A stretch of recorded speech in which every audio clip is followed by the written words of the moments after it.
Yeah, that's it. They just really couldn't find their foots, as we should say. But look at that. That's it. Play the Pro Academy currently on a 0-0 score right now. White Girl Wasted on 1. It is a best of 3. So that does mean that White Girl Wasted only needs to win one more map to advance into the Premier League, be that covered 8th team that gets in to be a part of the league. And you know, we should also point out, GL, that winning this series tonight is a guaranteed $1,000 at the end of the Premier League season. Yeah, because that's at the very bottom of, even if, well, ideally you'd go higher than that. Ideally they'd want to go higher than 8th position, but they at least get in to that top 8, which is always something that not too bad considering. And coming to this next draft already right off the bat, it's like, yeah, we don't want to deal with that. Yeah, that kind of did a bit of work on our back line, so not want to allow Diddy Pong to have that one. Just take it right off the bat.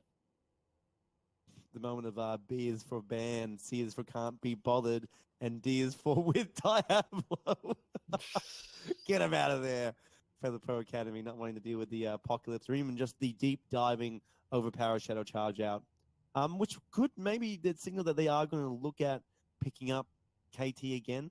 He does have a potential play here on Infernal Shrines with the objective, but then of course the apocalypse itself is very big as well around the objective points. Yeah, it does seem like they just want to protect their backline from another Diddy Pong. Diablo. So I'm not sure if it'll be another KT. We could see it. As you mentioned, it's not too bad on the map, especially when we start getting in and around those shrines, but they are just trying to keep that backline safe. We saw not only the KT get picked off, but it was also Lorne on that Malfurion. Got punished a fair bit as well. Just, about as much as that KT did. They were kind of even in how much they were getting punished. They're being trades, right? Punishment trades. Malfurion being early picked up on Pro Academy. Obviously, Malfurion, a highly contested pick in ban or getting onto a team. And he just has a big dominating play, especially here on Infernal Shrines with the Entangling Roots. It does, however, open up White Girl Wasted or options like Garrosh, also potentially Maiev. They banned out Genji, so they could take one of the stronger dive characters in the game, or maybe they lock in a doesn't really support on their side, or even Hansa. So there's just so much on the board. Yeah, especially when you do kind of divert the ban strategy towards something like a Diablo, something that's not necessarily tier 1, but still you want to deal with it. It leaves a lot of the other tier 1s still on the table. Yeah, you know, it's a huge list of characters that can be picked up right now for White Girl Waste. Personally, I'd like to see him let's lock in the Garrosh. Let's get the Garrosh, and then we're not going for the Johanna instead. Actually, I guess the wave clear is stronger on the objective points than the Garrosh would be, and then the Phoenix to follow up with that massive stain, so the damage just comes out of it, and into burst as well with the level 10 heroic. Yeah, it can do a decent amount of work, and also a lot of the slows coming out from a Johanna do help out the Phoenix's damage. I remember one of the combos over the mid-season brawl was the Diablo and the Phoenix, because Lightning Breath and a Purification Salvo, that's a lot of amplified damage essentially for free. Sure, it's a double heroic combo, but it does work quite well. So having those extra slows is always nice with the Phoenix. He is pretty damn good just on his own, but when you have extra assistance with it, he can do so much work. All right, so if you prep to play right now, is there an opportunity here to pick up? I mean, Garrosh is still on the board, right? You go for Muradin, but maybe Garrosh there just sort of pick apart the enemy team, because you know they are collapsing on that objective point. They'll decide to go for a Tracer and Sonya instead. Interesting. I mean, I understand they are strong picks, and the Tracer does pair well with the Malfurion, but into a Johanna, who is just going to blind her more often than not any time she tries to get in there, is going to be a bit of an awkward situation once she starts trying to dive that backline. The Sonya, just very powerful solo laner. We saw it in the previous game, just able to come in at those sidelines and just throw those spears, lock down anyone who she wants, and output a reasonable amount of damage while also sustaining a fair bit at the same time. She's quite annoying. Yeah, you have to someone figure out how to deal with it. Yeah, it's kind of what Blaze is, or Blaze is kind of a better version currently of what Sonya does. Has the engagement from his sideline, able to stick in a fight like nothing else. Only Blaze has a bunker, which is arguably, well, inarguably better. Well, that's it. That's the argument. You know, the biggest difference between Sonya and Blaze is access to a better ultimate that really benefits your team. Sonya's, you just have each one's all about stunning CC or damage of some way, shape, or form.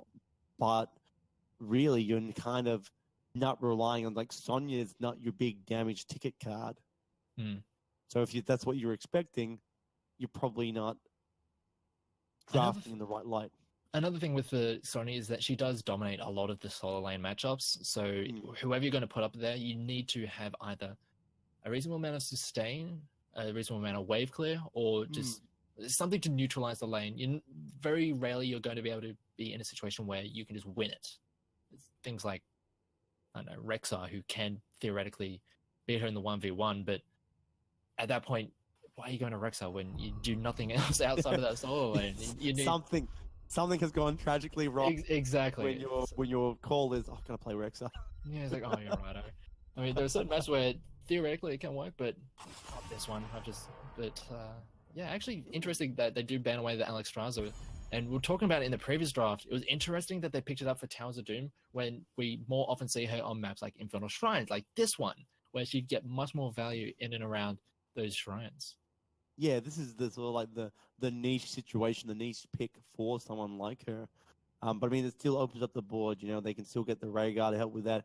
They can get the Stukov that could be detrimental for a lurking arm. Again, Tracer trying to get through the objective or just even through another entry point into the lurking arm is going to lock her out.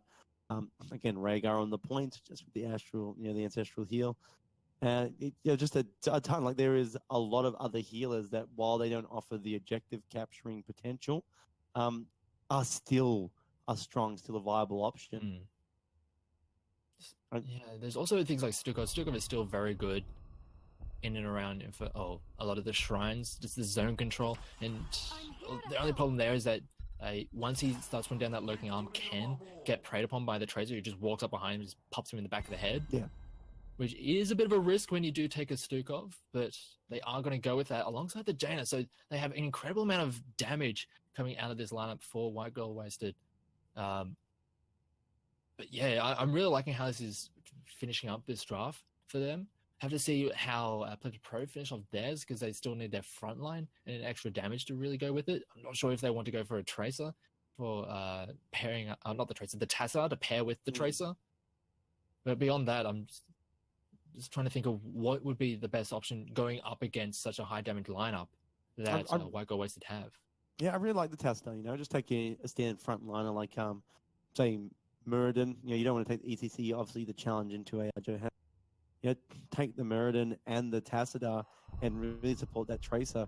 But I guess you're being very reliant on the Tracer to do your damage, with your backup being Sonya. So, maybe just go into Li Ming and Varian's locked in. Oh, there you go. Close. It was a form of it. Yeah. Varian, Muradin, they're both from the Alliance. We have an Alliance event going on. It's close enough. We'll call that a victory. We'll give it to them. I mean, the Varian, it is going to be a tool that they can lock down the Jaina or the Phoenix or even the Stukov fairly early on, and that'll be a play that they can make reasonably early. Getting the taunt at level 4, you can just go charge in, taunt, and the Tracer follow-up onto any of those targets. You can get some early kills, and that is probably going to be their avenue for a lot of their early advantages. Yeah. How bad is it going to be if they lock in Blaze right now, right? If White Girl Wasted lock in Blaze, they've got Bunker. At Bunker, that's just so much of Tracer's bomb damage gone. Yeah. Whoever it's on, just jumps in the bunker, jumps out, it's done. Yeah, that is always... That's to make this game dirty. Yeah. Right now. I really like the Blaze in this situation. Can not so much defeat the Sonya in the solo lane, but clears the waves really, really efficiently. It's actually going to be the Thrall, so they want... interesting. Well, I don't mind it. It is one of those tools that we have seen just thrown into that solo lane rather frequently. It's just... It's not a Blaze with a bunker. Yeah, I know it's hard for us to get around that point. Right, but the throw, this is going to play with the earthquake to really slow down the Mm. enemy team, so the positionings gets really punished. Or even Sunder to dislodge, displace. Tracer comes in, a Sunder goes down. Tracer's not even going in yet. A Sunder goes down as an option to overrun the Tracer as well. So I don't mind the throw. I definitely would have liked the Blaze, but I don't mind the throw. I Mm. think it is going to have a good play against the Tracer, because that's the story here. P2PA Academy are really hoping for a big game from their sort of Tracer lockdown variant combo. They need a Variant will big game because if they lose this, they're back into the Over Division and they miss out on this opportunity to qualify for the Premier Division. And it will be one goal wasted to make. Yeah, and So they not need to to have a mention big that, game.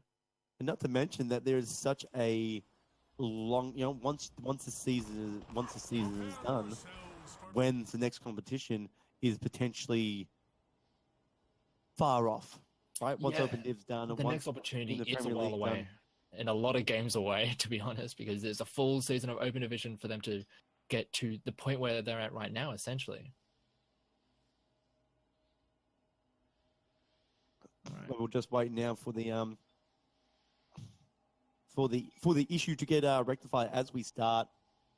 I think there's an opportunity just to quickly just shout out the teams. We didn't do it in game 1, so let's do it game 2. We've got Zeus playing Sonya for our P2PA Academy. Lawns on Malfurion. Bob Gods on Varian Lizarin. Lyrism? Right. Lizarin. I don't know why. I just have trouble. I always have trouble with late it. in the evening. It's yeah, you're playing been it a on long tiredness. day of casting. He's on Tracer, and then we got Rykors on Tassadar. And there's Right. P2PA Academy fighting to stay alive. All right, and on the red side, we do have White Gold Wasted. It's Krazometer on the Thrall. Spazzo is on Phoenix. Quality on Stukov. Diddyporn not getting his Diablo, so he gets Johanna. And Hill is on the Jaina. Looking forward to see what each team can really bring out on this one. Like I said, if we look at drafts, I do like White Girls Wasted draft a bit better, but just because it seems more consistent, I feel. Yeah, the execution seems easier. We have 3 assassins. 3 assassins do damage. But when we look at P2PA Academy, on the books, yeah, you've got the pseudo support in Tassadar. I mean, Tassadar does a reasonable amount of damage, but you got the pseudo support. You've got the Tracer, the big plays Tracer, mind you, and then the Varian, the Malfurion, and the Sonya. So I feel there's a bit of damage lacking on their side, but I mean, it's there. Like wave clear's there. If they can accelerate an experience lead, if Tracer can jump onto the Jaina and get a big explosion, it's all there. All the pieces of the puzzle are there for P2PA Academy. I just think execution-wise, it's a bit more difficult than lineup. Yeah, it's one of the compositions where you all need to be on the same page, going for the same target to have this work out. You can't be splitting your damage, and if you do, you're not going to have enough to kill one. And at that point, if you're not killing one, you're not really winning these fights, especially against things like a Phoenix and a Jaina who are just going to be pumping out damage for days. Yeah, jump in the back line and that's it. But yeah, we are trying to sort out some of the issues. We'll be getting into it soon. This is game 2 of the qualifier into the ANZ Premier Division. And yeah, P2PA 1 game down. They need to make a comeback. And to be honest, this is kind of a lineup that you probably see. I think we saw a few compositions rather similar to this over in Mid-Season Brawl. Taking out the Varian usually, because Varian is usually the snap response to a Tracer, especially over in China. That's usually where they go towards. But usually paired with that trio of the Tracer, Tassadar, and the Malfurion, there was something a little bit more standard when it comes to the tank line, like Johanna or Garo, or something that's a bit more beefy on the front line that you can rely on a bit more. Yeah. Just looking. I mean, I guess Garrosh was banned out, right? So they couldn't get Garrosh. They had to go for second best, which is Varian. Just for a shout out there, by the way, that's Garrosh is Horde and Varian is Alliance. Varian is second best. Yeah. Compared to Garrosh. Just want to say that. I have no I'm not invested in that. In the whole Alliance versus Horde. I've never played WoW, so I don't have all those uh, biases coming into that. Yeah, they both seem pretty cool to me. And it's like, orcs are cool. I mean, I got to get a ram as as alliance. I mean, they have a cool ram. I can go with that. Like, sure. Yeah, it's just the topic of debate at the moment because, of course, we are doing the Echoes of Alterac event at the moment in Heroes of the Storm, guys. If you haven't done it, we recommend jumping in and getting sorted into that quest. It's a lot of fun. You get some really cool swag for your character, a nice little mount, and there's also the release of Echo Pass as well. So a really cool map for Heroes of the Storm. So make sure you go play that. Pass. Yeah, Alterac Pass, is the a old pretty good. Valley map. Yeah, I heard a lot about it.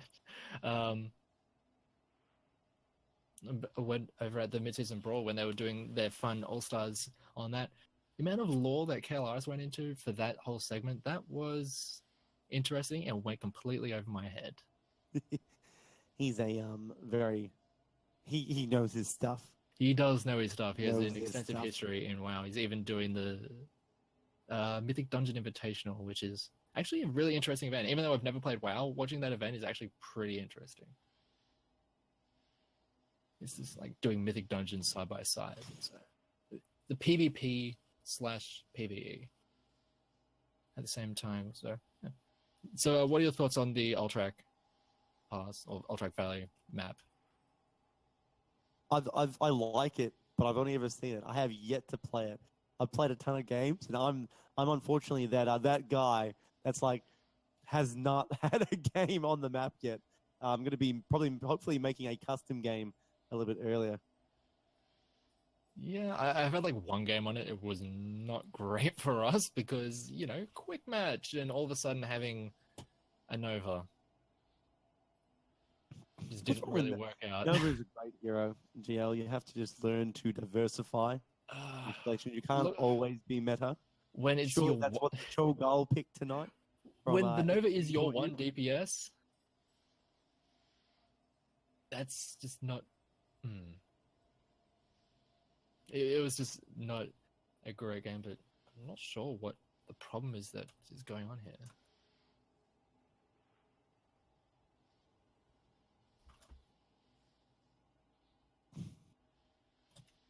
All right, there's some sort of chatter going on at the moment, guys. Apologize for this slowdown. They are investigating what the issue is as we speak, getting to it. It's just an exciting night. All right, this is such a high-stakes game that any little issue we need to address because it is entry into the Premier League. It's also a guaranteed $1,000. If the team that wins in the Premier League, if they were to not achieve any other glory for the rest of the season, they would still walk away $1,000 richer than when they started. So it's a pretty big high-stakes game.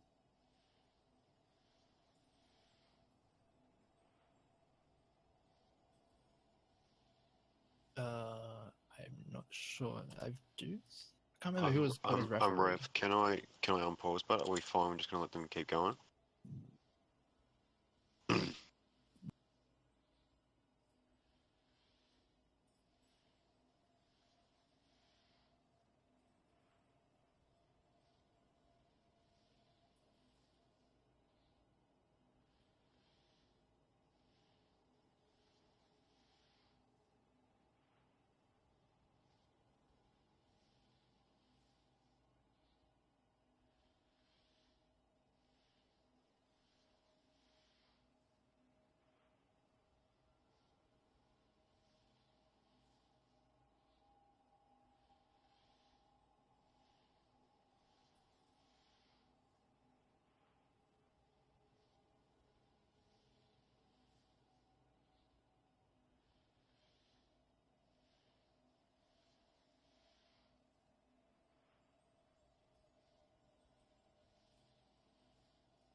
All right, ladies and gentlemen, we're back up and running.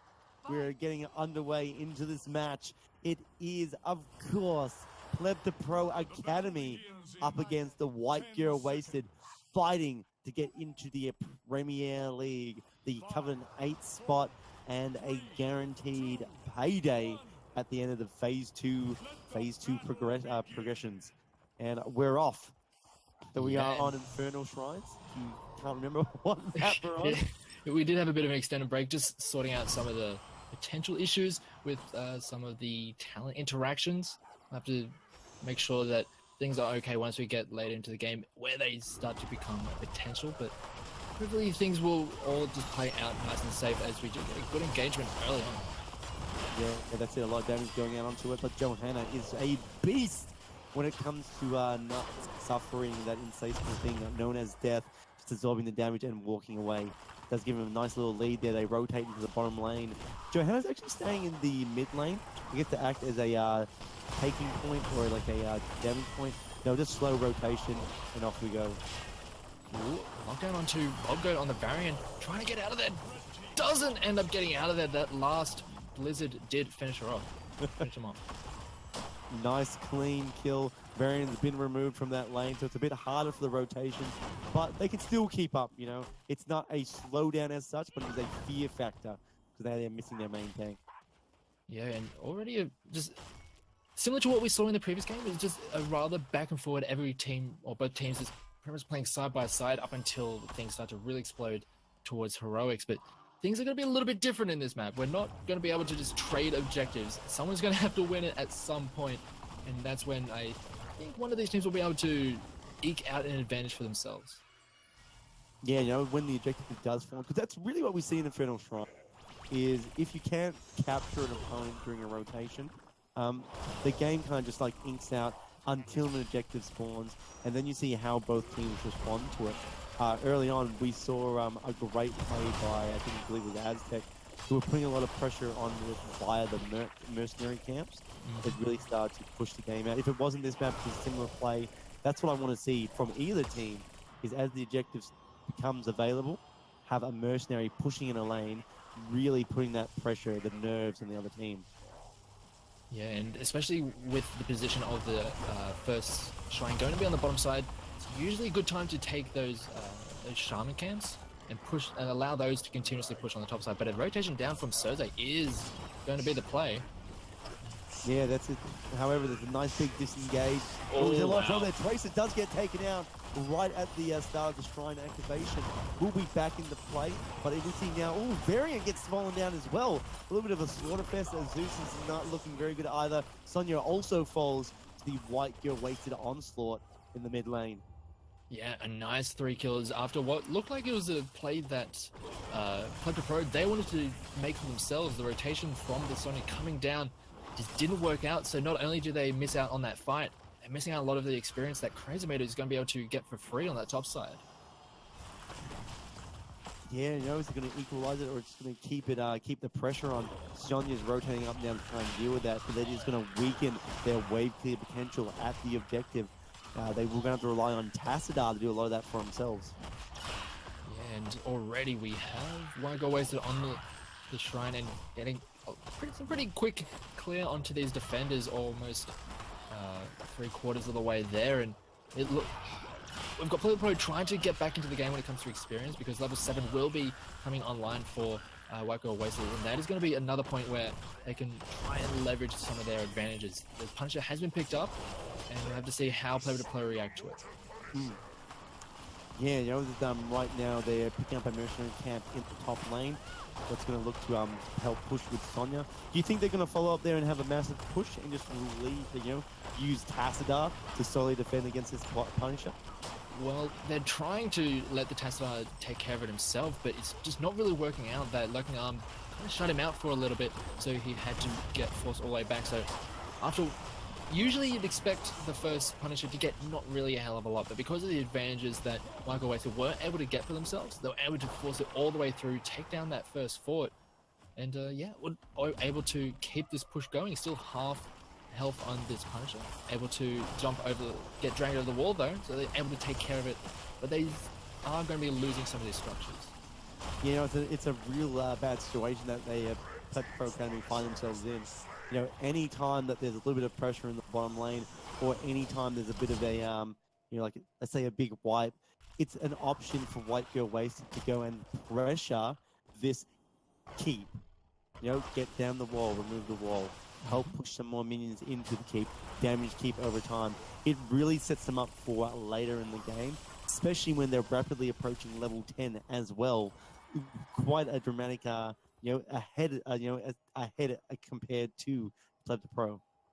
Yeah, and one thing to note again is a lot of the shifting of experience in the structure, not really getting all that much out of just the towers, but because they were able to get that fort, that was a massive jump, and you can see they are well over a full level of experience in the lead, almost level 10 for themselves, and they're just applying the pressure now, trying to take down as much as they can coming into this next Immortal phase, or next Punisher phase. Oh, look at that. We see Tracer going in. A nice big explosion onto Jaina. Does not finish off, however, unfortunately cannot get the kill. And with the champ in the back of their level 10 picked up now for White Girl Wasted. They can cause a lot of damage right now. Maybe not, you know, not quite out for the Pro Academy, but they have to be careful right now because this game is, you know, teetering on the edge of a knife for them. Yeah, they have to be very careful. They need to be very safe in how they get themselves to level 10. And it looks like White Girl Wasted, they want to make a play because they do have this advantage. They are going to get an invade. Bobgoat, he's looking to be the first target, but they're not able to get him as Pleb Pro do back away in time. Yeah, they're in a nice little invade there. They pick up the Merc camps for the mid lane. Again, continued pressure. Level 10 still not picked up on the side to the side of the Pro Academy, and it's just, oh, look at that, they are rooting in, but there's no one to follow up on the Lauren Tailing roots just then. It's all mind game pressure. They're not in a position to be making those big plays on the follow-up of roots. They need to get their level 10 so they have something to work with. But they're actually going to be using the ice element or the water elemental to put a lot of pressure onto Bobgoat. He's forced all the way back. And that's it, and I think that's one of the best skins you can get for the water element. Mr. Frosty coming out, being very upset with your Winter Wonderland plays. Well, we are in winter, so it is seeming very, very topical. As we do, the shrine is going to be activated in 20 seconds. Level 10 is now on deck for the side of Pleb Pro. Yeah, nothing too out of the ordinary. We are actually getting the Tranquility, not the Twilight, for any potential big plays. But looking at what they're going up against, you're not necessarily wanting to be in a position to be able to Twilight Dream. You want to help the rest of your team stay alive. Yeah, that's it. You know, if Malfurion has to get really deep to get a good Tranquility off, get a good Twilight Dream off, it's a devastating situation. You know, he could be easily taken out because of the 3 assassins. Here's going to be a much better situation. And there's a nice targeting comes out, a lot of damage, nice swipe. Also, they're pushing them down. However, you see Johanna taking a lot of damage down. Zeus looking to put some pressure on, getting attacked by the Winter Wonderland, Mr. Frosty. And again, we just see the Academy team getting pushed out. Nice taunt Bonko on the back line, trying to reduce Phoenix's overall footprint with damage. However, we see more members falling. Sonya's gone. Grace is gone. Ooh, they do manage to get a kill onto Johanna, but it doesn't matter because they get a follow-up one on Malfurion from Thrall. Yeah, over the course of that, it ended up being a 3-for-1 in favor of White Girl Wasted. There were some good interruptions on the salvo of Spazzo, but it was not enough. The rest of the team was just caught out of position, trying to step onto the point. Got locked out thanks to the great zone control from Quality with that Stukov. Yeah, once you get locked out of that area, it's very hard to really help out the rest of your team. We saw the Sonya just get split off, and they just couldn't really do anything at that point. Yeah, you know, that's it. Really hurt them in that regard. And look, this is what it turned into. It's turned into a Punisher in the mid lane, getting another fortification. That's 2 prior to the 10-minute mark. So it's Academy instead of thinking about how we're going to play against this. There are talent down as well. Punisher jumps the wall, pressure going on, seeing if anyone from White Girl Wasted tries to advance over. Not quite rushing through the gate to do anything, just more interested in securing more experience and taking down this wall. Yeah, they take down the lower wall, but they're not really able to get in there just yet. They do get the taunt down onto Diddypon, but again, as you were mentioning, the follow-up is just not really there. The salvo popped, does a decent amount of damage to Lurism, but again, it's just going to be taking what you can and then backing away, securing what advantages you have, and then setting up for the next one. Yeah, that's it. Go in there, get a little advantage, break away. So many times we see teams throw games away by overextending or overstaying their welcome. But right now, not White Girl Wasted. They can see the lights at the end of the tunnel. They win this game, they get into Premier League. Yeah, and it's something that all these teams are wanting to do. Try and play against the best in the region and secure themselves a spot there in Premier. But they're setting themselves up really well there in a good position and speaking of good positions, Cresamita is not in one of those good positions. A lot of members of P2PA looking really menacingly in his direction. Yeah, they're looking for a sneaky kill. Can't quite confirm, but that's going to flip. Bobgoat could be in a lot of trouble here. He might be on Varian, and it might be nice parry. Taunt goes down on Spazzo on the Phoenix, keeping him down, but they do get the kill onto Varian. All right, following up now. Can they get onto Zeus? Sonya goes back in, looking for a big whirl to keep herself alive. That's not going to help. Too much burst from Jaina. Takes her out, and then the rest of the team for the Academy has to flee now before they get completely wiped by White Girl Wasted. Yeah, and this is going to give over the Shaman camp to the side of White Girl Wasted. A big pressure play coming out for them, and they can just set up for anything they want, to be honest. They are going to look towards this fort on this top side, just explode this experience lead, as Hill, I don't think, wants to be the one taking a lot of that damage. We'll manage to trade over that pressure, and yeah, they are going to be able to get this without any response from P2PA. They can't do anything. They're down so far when it comes to experience. They had players down who were still just respawning, and White Girl Wasted, they almost have level 16 and coming into this next Immortal Punisher phase, Shrine phase, that's the word I was looking for. They are going to have a big power point to work with. Yeah, a huge spike with the 16. It's going to make them very it's very quickly becoming a uncompetitive match. The way White Girl Wasted is just continuing their dominating lead with their a talent advantage. Next shrine is spawning here. There's no way for P2PA Academy to get to 16 before the shrine's activated. So they've got to make a big play here. Do we push the lane or do we challenge this objective? Either one could be disastrous results. Yeah, they need to make something happen. I do like what they're doing now. They're focusing on this top side of the map. They can't step toe-to-toe against White Girl Wasted. They need to try and just get some experience in some way, shape, or form being this top side of the map. They don't want to go to the mid, because even though there are a lot of structures there to work with, because they're just not in the... They're too close to their opponents at that point. But because they're going for this top side of the map, that fort, this is leaving this keep wide open for White Girl. Yeah, and White Girl Wasted is going to say, if you want to trade, we'll trade our fortification for your keepification in your base.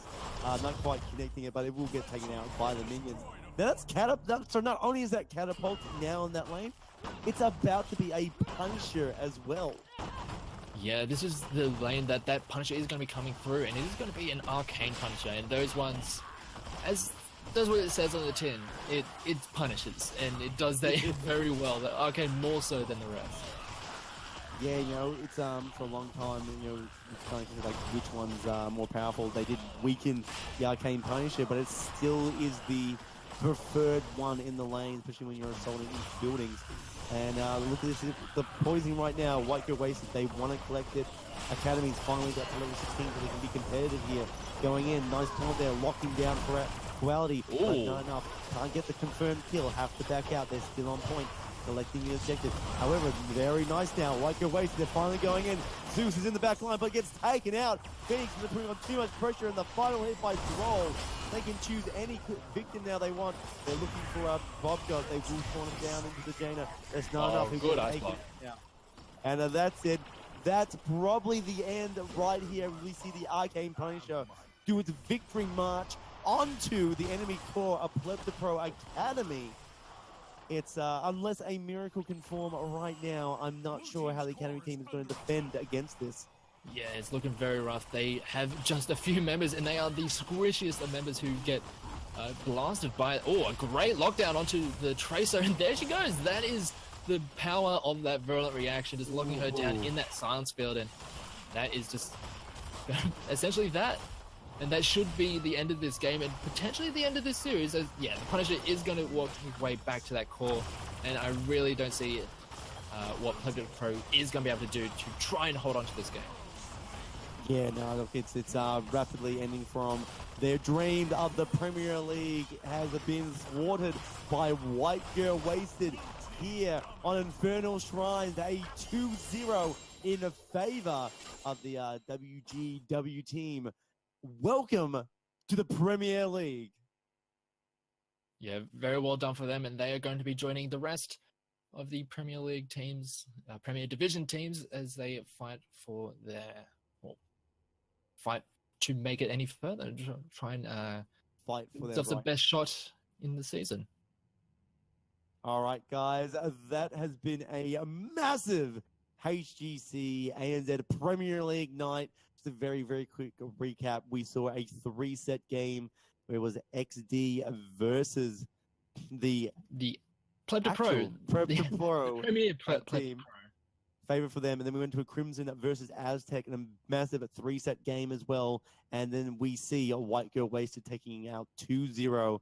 Guys, thank you very much for watching. You've all been amazing at home. Shout out to Blizzard ANZ for setting up the ANZ Premier League. Shout out to GameStar TV for running the production and the events over the course of the Phase 2. And also big shout out to our new sponsor, McDonald's Australia as well, coming on board and proudly supporting the efforts of the Hero of the Storms esports community. And that's it, guys. Thank you all very much. Have a good night. I've been Disconcur. This is GL, and we'll see you next time in the Nexus.